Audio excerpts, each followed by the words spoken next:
नमस्कार, आपने लॉगिन किया है one India Hindi YouTube channel और मैं हूं आपके साथ पूजा वशिष्ठ। सरकार आने वाली 1 जुलाई को जीएसटी लागू करने जा रही है, जिसे लेकर कारोबारियों में डर बना हुआ है कि वो जीएसटी का भुगतान कैसे करेंगे और वो किस श्रेणी के अंतर्गत आते हैं। जीएसटी लागू होने में अब सिर्फ कुछ ही दिन बचे हैं, लेकिन अब भी लोगों में इसे लेकर उलझने बरकरार है। खासकर कारोबारी ज्यादा परेशान है। जीएसटी को लेकर कारोबारियों के मन में जितने भी सवाल हैं, उनके जवाब हम आपको बताते हैं। दरअसल कारोबारी सोच रहे हैं कि वो किस लिस्ट के अंदर आएंगे जिससे वो टैक्स भर सकते हैं। जीएसटी के दायरे में आने वाले व्यापारियों के लिए एक खास बात ये है, जीएसटी लागू होने के बाद कारोबारी अगर टैक्स चोरी करते पकड़े गए तो बेहद कड़ी सजा का प्रावधान किया गया है। जीएसटी के तहत कारोबारियों को 3 श्रेणी में रखा गया है। पहली 20 लाख तक सालाना टर्नओवर वाली कंपनी, दूसरी 20 से 75 लाख और तीसरी श्रेणी 75 से ज्यादा टर्नओवर वाली कंपनियां हैं। आइए जानते हैं अलग अलग कैटेगरी वाले कारोबारियों पर जीएसटी का क्या असर पड़ेगा।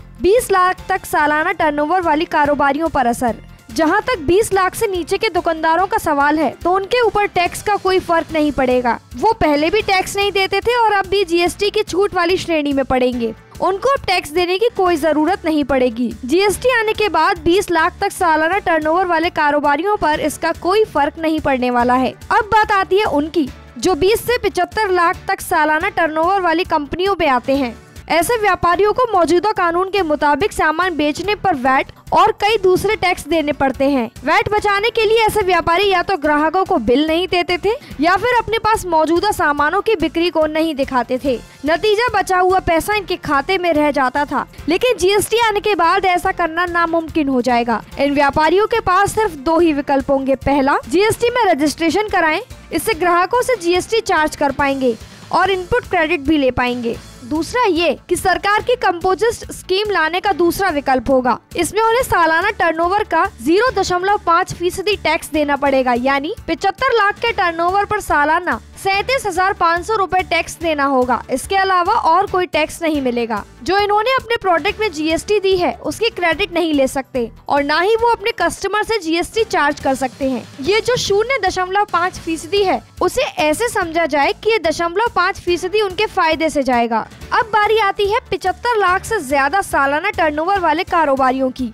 जीएसटी का सबसे ज्यादा असर 75 लाख से ज्यादा सालाना टर्नओवर वाले व्यापारियों पर पड़ने वाला है। अक्सर ऐसे व्यापारियों के साथ फर्जी इनवॉइस, गलत तरीके से रिफंड, बिक्री के आंकड़े और रिटर्न में छेड़छाड़ की शिकायतें आती हैं। लेकिन अब जीएसटी आने के बाद ऐसा करना मुश्किल हो जाएगा, क्योंकि सही जानकारी नहीं दी तो सामान पर ज्यादा टैक्स देना पड़ेगा और टैक्स क्रेडिट भी तभी मिलेगा जब व्यापारी सामान की बिक्री पर अपना मुनाफा दिखाकर टैक्स जमा करेगा। ऐसे कारोबारियों के लिए सारा ऑटो मैकेनिज्म है। जैसे ही सामान खरीदा जाएगा तो ऑटो सिस्टम में ट्रेल बनती जाएगी और ट्रेल तब तक नहीं खत्म होगी जब तक उसको टैक्स चुकाकर उपभोक्ता को नहीं ट्रांसफर किया जाएगा। अगर आप व्यापारी हैं तो जीएसटी लागू होने के बाद जानकारी छुपाना या टैक्स चोरी करना आप पर बहुत भारी पड़ सकता है। गलत जानकारी दी या उससे छेड़छाड़ की तो पकड़े जाने पर 6 महीने से 5 साल तक की सजा, 1 से 2 करोड़ तक टैक्स चोरी की तो 1 से 5 साल तक की सजा, 2 से 5 करोड़ तक की टैक्स चोरी की तो 3 से 5 साल तक की सजा, अगर 5 करोड़ से ज्यादा की टैक्स चोरी की तो 5 साल की सजा हो सकती है।